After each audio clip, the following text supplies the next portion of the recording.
Look with me, if you will, at verse 20.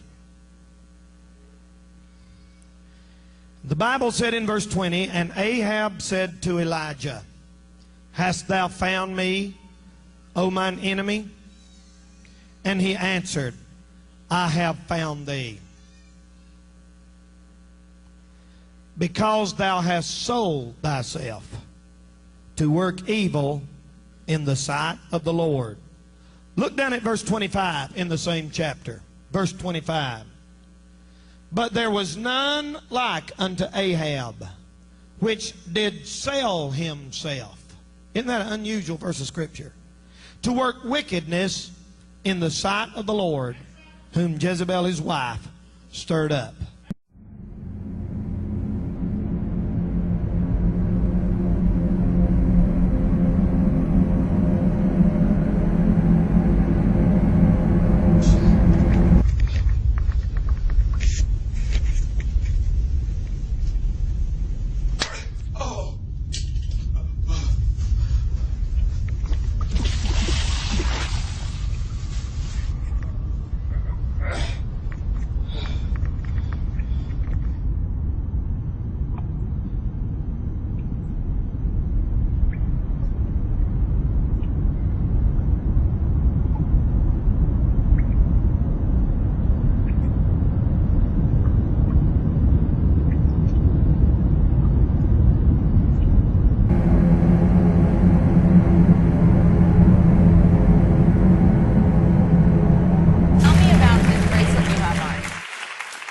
So actually, Rob gave me this, and this is just what would Jesus do?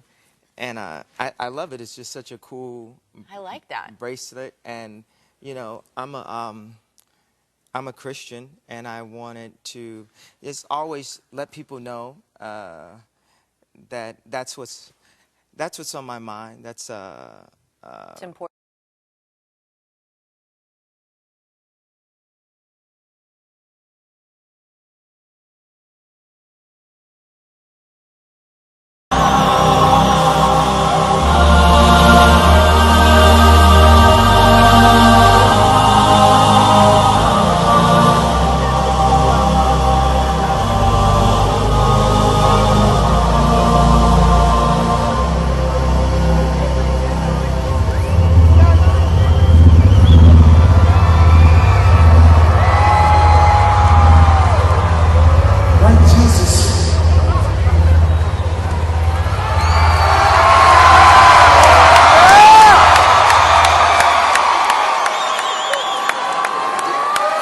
Verse 6. When he saw Jesus afar off, he ran and worshiped him. You say, preacher, a demon-possessed man wouldn't worship Jesus. Said he did. Bible said he did. Bible said he ran and worshiped Jesus. And he's possessed of the devil. Isn't that a weird thing? He was intrigued by Jesus Christ. He was obsessed. If anybody else would walk through town, it wouldn't have bothered him. Buddha could have been sitting across the street, and that dude wouldn't have paid him a bit of attention. But here comes Jesus, and he said, something about this guy.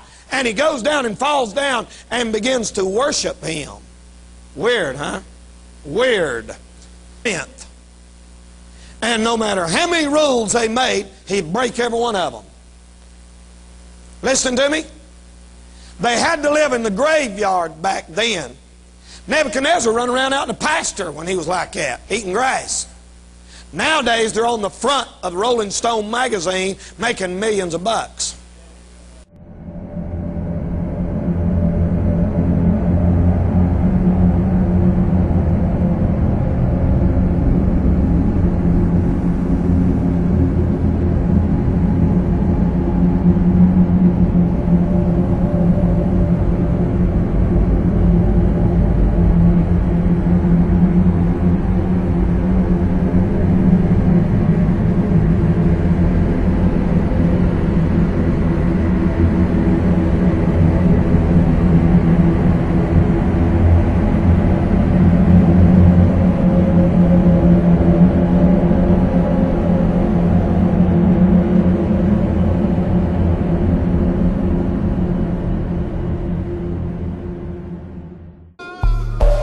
Bible is the only thing they hating on.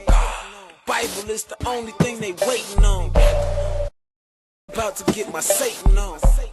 I'm in Hell's Kitchen with an apron on. Cooking. So you wanna take a ride? Say you down for anything, even homicide. Work on the table, chop about the dope. Run up in this, you gon' catch the Holy Ghost like. Close the gates, send them all to hell. Let them feel the pain from the nails that Jesus held. That was God's sound bite. Cause if he had a mixtape, that's what the first bars would sound like. But I ain't here to preach to you. Some will be surprised that hell even exists. Can you imagine being a college professor, standing at the University of North Carolina, or South Carolina, or Michigan, or Texas, standing and telling those kids those religious dogmas? Can you imagine one of these produced for the History Channel that puts these things on there and said, hell, the devil's domain, and saying it's just old medieval stuff that the Catholic Church used to scare people to get their money? Can you imagine telling the kids that all your life, and then one day walking across the parking lot and their heart quits beating and you look up and that place is real? Can you imagine that? Some will be surprised. What a surprise, brother. And the devil will laugh. I want to tell you something about the devil this morning. The devil don't play fair. He'll lead you along, he'll get you into a mess, and then pull out and laugh at you. And he's laughing at people in hell this morning because they didn't even believe it exists. The devil's biggest trick he's got is to get you to believe he ain't even real.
And he said when they got to the Japanese prisoner ships, it had been days before they had eaten or had any fluid.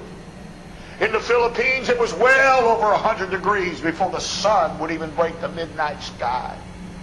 These men had walked for days without even a drop of water. When they made it to the ship, they stood them shoulder to shoulder in the basement of the ship.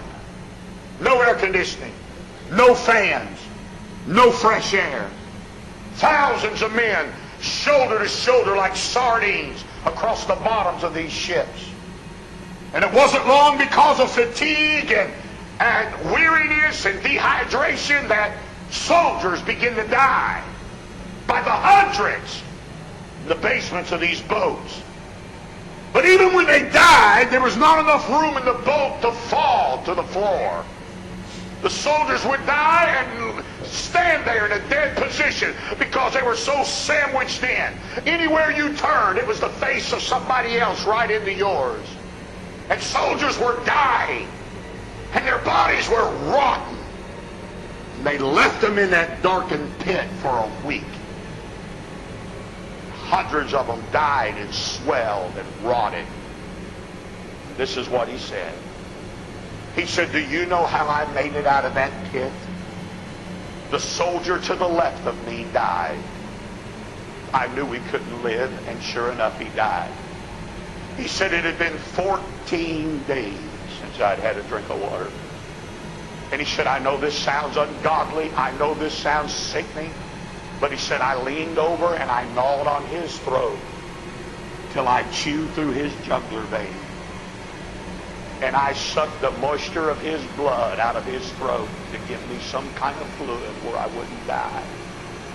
And I thought to myself as tears ran down my face and dripped onto that book, that if just 14 days of being in a darkened pit without even any fire there would lead a man, Brother Manus, to such despair that he would chew on a dead man's neck just to have some kind of fluid drizzled down his parched throat. Can you imagine what's going on in hell tonight when men and women and boys and girls are dying without God and they're burning in hell day after day and year after year and century after century, and brother, they're begging for just a drop of water? I'm going to tell you, there are no parties and nobody's laughing in hell because of the magnitude of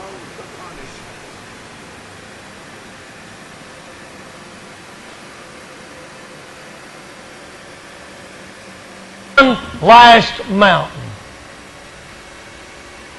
that every person who ever goes to hell has to get past. God puts it up as a witness and a testimony. And the only way a man can go to hell is get past it. It's the biggest. It's the greatest of all. And that's Mount Calvary. Amen. On a hill one day, Jesus stretched out his hands and bled and died to keep him out of hell and you out of hell. And the only way a person can go to hell is look at Jesus Christ on the cross and say, no thank you, and go right on by. That's the only way. As a matter of fact, that's the sin. That sends a man to hell.